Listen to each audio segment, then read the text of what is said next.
inclusion trailblazer. She is the founder and editor of the American Diversity Report.com. Her degrees in cultural anthropology and religion, as well as coursework at Harvard Divinity School, launched her career with special focus on religious diversity.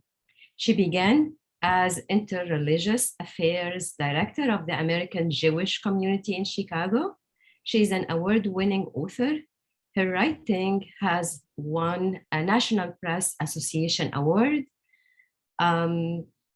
She has been honored by the Women's Federation for World Peace. She served as the communication director for Tulsa Jewish Federation and the executive director of Chattanooga Jewish Federation. Deborah, we're so excited to have you today with us, and we're looking forward to hearing your presentation. So would you please share your presentation with us? You are a co-host, so you should be fine.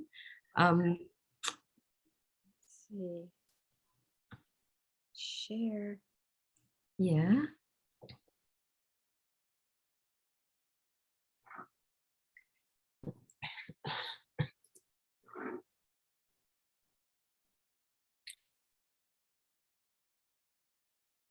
Perfect. I can see it. Okay. It seems it works. Yes. There we go. Perfect. Yes. Right. Awesome. Well, I'm excited to share something that is such a passion of mine, religious diversity. Many diversity professionals do not deal with this topic. It is one of the more difficult areas of diversity in the workplace and in the community. Right? But it has been part of my life since early days when I was the only Jewish little girl on the island of Bermuda growing up. And then coming to America and also at Harvard. And I was the only Jewish female freshman in my classes at Harvard. One of the things about being the only one means you have to learn about everyone else and you have to find a way, right, to communicate. And I have done that through my writing, through presentations like this one, and I'm delighted to have you join me in this journey. So let's look at, for example, what we're going to do today. Define religion and cultural trends, review the legal context in the workplace, understand the growing hate factor, and boost our education in religious literacy. I love that term, religious literacy. And we'll start with a definition of religion from an anthropologist named Emil Durkheim from decades ago. Some things don't change. Talking about religion as a unified system of beliefs and practices relative to sacred things. That is, things that are set apart as sacred or forbidden beliefs, practices, and they unite the community. The belief systems that we have are deeply embedded within us. It is part of our not just thinking, but our emotions, our personalities, and who we are. So it's very complex dealing with religion. We understand that. And we know in the recent times that there's been some considerable cultural shifts, that there are many who are not affiliated at this time. They account for 1/4 of the adult population. And the 3/4 of the United States adults who are affiliated are usually more devout than ever. So we have an interesting divide in terms of religious and non-religious that we need to pay attention to, in addition to all the different faiths that make up religious diversity. Now, if we look at the legal issues in the workplace, right, we're looking at part of the Civil Rights Act from 1964. And there are two basic things that we need to pay attention to: accommodation and harassment. Now, the accommodation means that with all the different faiths that we have in the workplace, right, you're supposed to accommodate their expression and activities unless it's undue hardship to the employer's business. The harassment issue looks at expressions and activities that are severe and create a hostile or offensive work environment. Now, when you look at these two things, one thing you should notice is that they're fairly vague. And that means that there's been a lot of debate around the proper policies for religion in the workplace, and it has continued until it will be, I'm sure, decades from now. And if you look, for example, at the accommodation, right, employers may not regulate employees' personal religious expressions, but they can regulate time and place and manner of expression. Now, how do you measure undue hardship? That's a good question. And so there are a good many lawsuits around this issue. One, for example, around the banning of headscarves. Another, requiring Seventh-day Adventists to work on Saturday, which is their Sabbath. The suits against these organizations were successful and it cost them money. So it's a real dynamic situation around the legal issues of accommodation. When you look at harassment and the hostile work environment issue, right, there are also many, many increasingly lawsuits. For example, this one where the company failed to stop derogatory jokes because of national origin and religion, they also had to pay up. The issue of harassment, again, is fairly vague, so there can be many lawsuits. But if you look at the liability legally, it helps. The employer is legally liable for any harassment, including jokes, after the company is notified of it. And if a company has a policy prohibiting harassment and a complaint procedure, employees must take advantage of those protections in order to hold the company liable. So both the company and the employees have responsibilities around the issue of harassment and the workplace. It's amazing to me, right, that there haven't been more suits, but I suspect that's coming.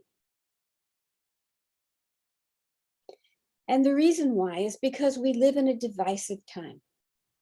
This is from an anthropologist named Mary Douglas, who said that some scholars have been arguing that a civilization clash between organized religion is the next step in human history. This was actually written decades ago. I don't think it's outdated. I think we're looking at a great deal of problematic division and anger and angst and anxiety, which generates, right, a quick response, a knee-jerk response sometimes that only makes it more difficult to manage. So let's take a look here. The incidents related to religion in terms of hate have increased 7% from 2018 to 2019, with a total of more than 1,500 reported.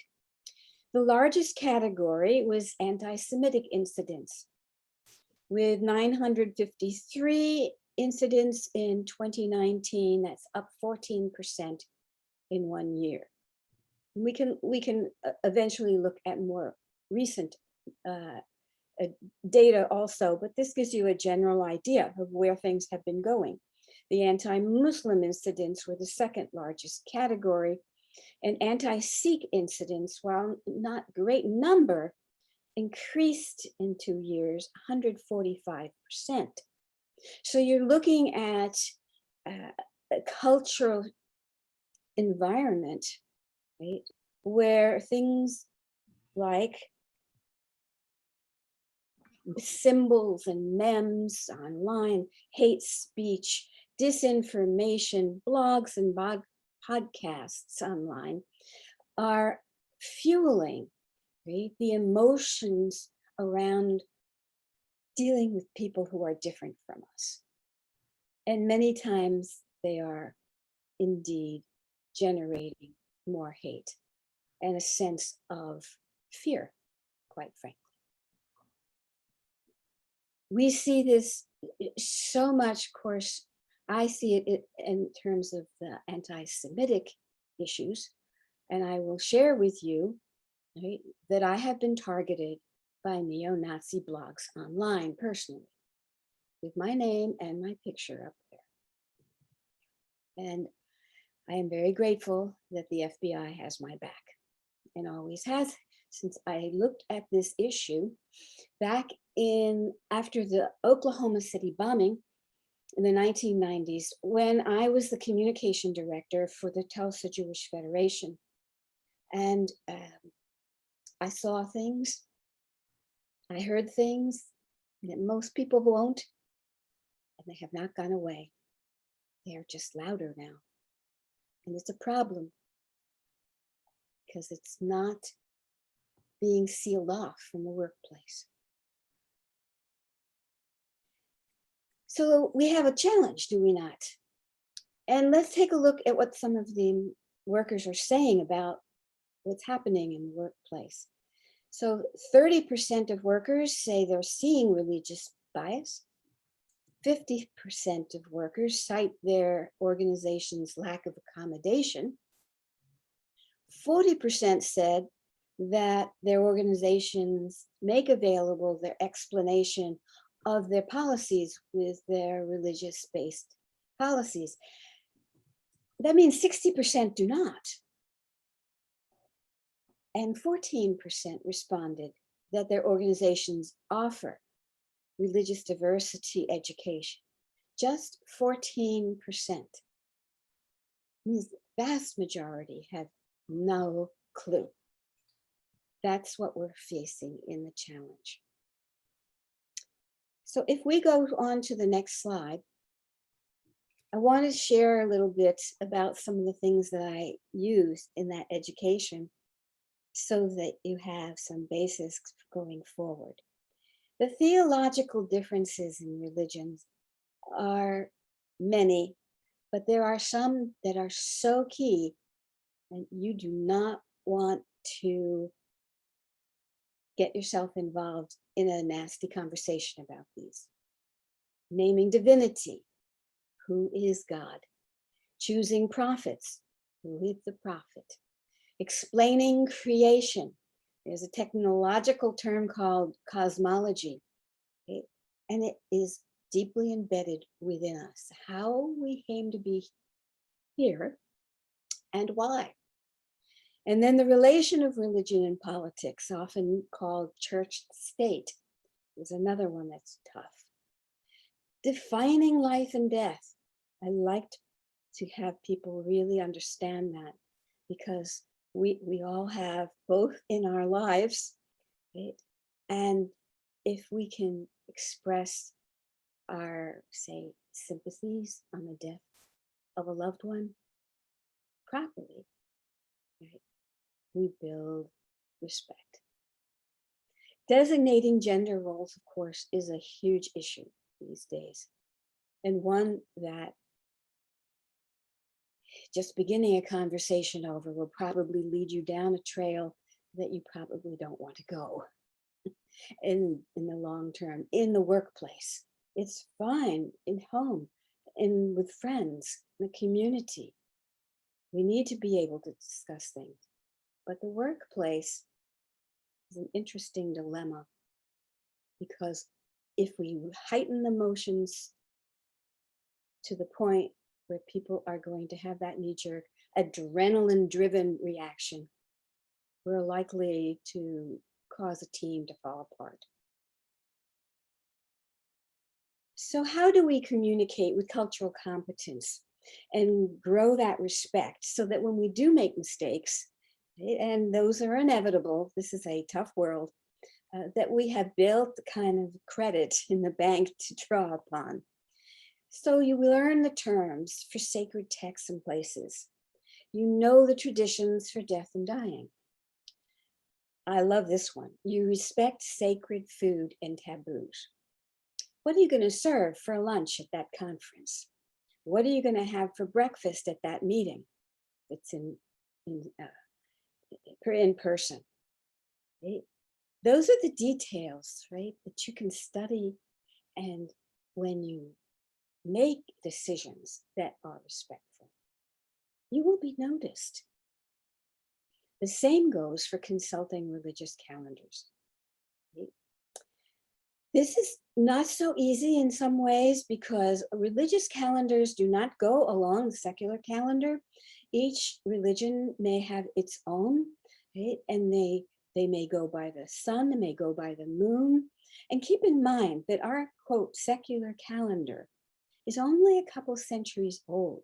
And before that, we all had our religious calendars. And when the world decided to have one calendar all together, it was an amazing feat. And some countries like England had to actually cut out a week in order to catch up with that calendar. But they did it because they understood that in terms of a global economy, they needed one calendar. But that didn't mean we got rid of the other ones. So when you need to schedule something, you go online and you find a multicultural calendar and you see what people are celebrating when, because it will not always be the same each year. For example, Hanukkah, the Jewish celebration, is often thought to be the same time as Christmas. Not this year. It's going to start at the end of November because of the way the calendar is formatted. Just saying, in case y'all want to send me a gift or something, go for it.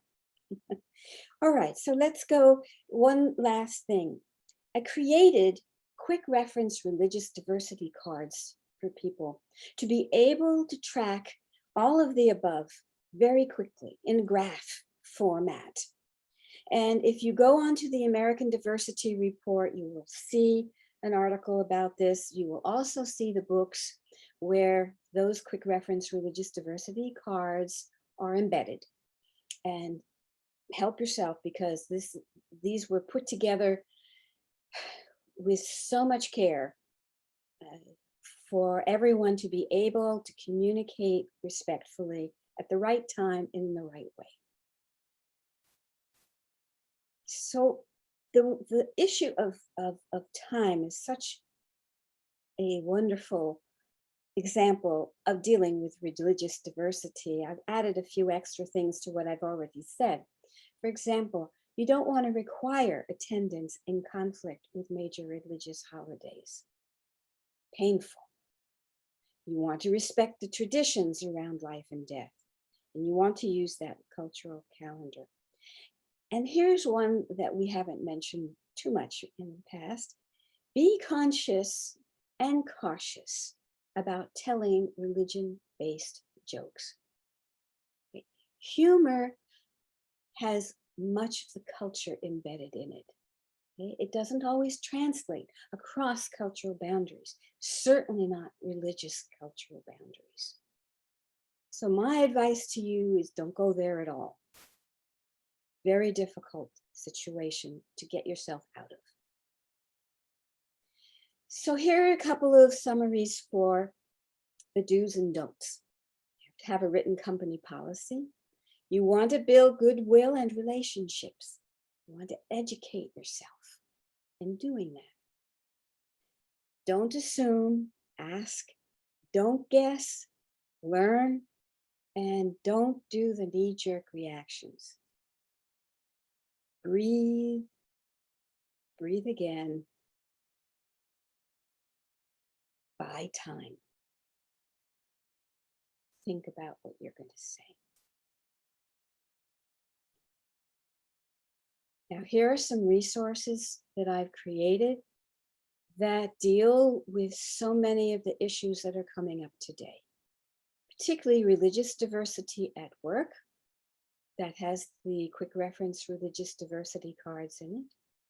The Teaching Curious Christians About Judaism, one of my favorite and early books that I wrote that was taken to the Vatican as a present for Pope Francis.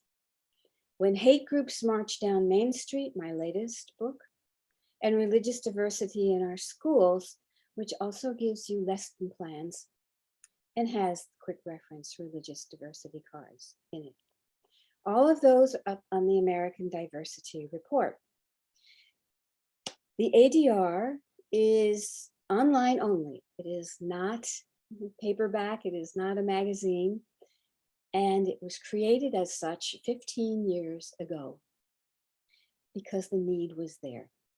And in the 15 years of being in operation, it has gotten 1,000 articles that can be used for diversity resources from all over the world. And I think you're going to have the link to the category of religious diversity, and you will see quite a number there that you can look at. I recommend that you also go online and subscribe so that you can receive the monthly newsletter with new articles and podcasts too. We've created a podcast 2 years ago, and some of them are related to religious diversity, but there are many, many, many about diversity in the workplace. And the article submission link. Click on it, take a look at both the submission of articles guideline and the calendar of monthly topics. Now, one of the things that I'm hoping you will do is submit an article for the December issue, which we like to feature religious diversity in. The deadline will be December 15th usually, but because we want to make sure that this gets out before Christmas, I ask that you have a deadline of December 10th. The articles are not long, and you can see many of them up there. Some of them have more than one author, and that's fine. And then you can submit them with all 3, 2, or just one of you as the authors. If you have questions, let me know. But I have a feeling this is going to be a great experience for you. Writing is transformational, but it also gets you out there as a communicator with a byline, and it stays up there, and you will have your own page with a URL that you can share for a long time. And it will be posted in the December newsletter, which has, about 1,300 subscribers. But also there is an American Diversity Report and my own group on LinkedIn, which has close to 7,000 people. I'm also on Twitter. If you want to join me there, there's another 7,000, and Facebook too. We use these 3 platforms to share your work and to get you known. So go for it. I'm looking forward to seeing what you're going to send. And now we'll take some time to do some Q&A. Now stop recording.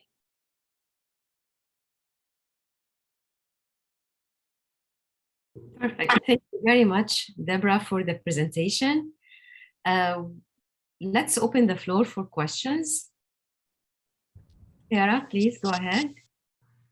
So you started, your presentation with saying that religious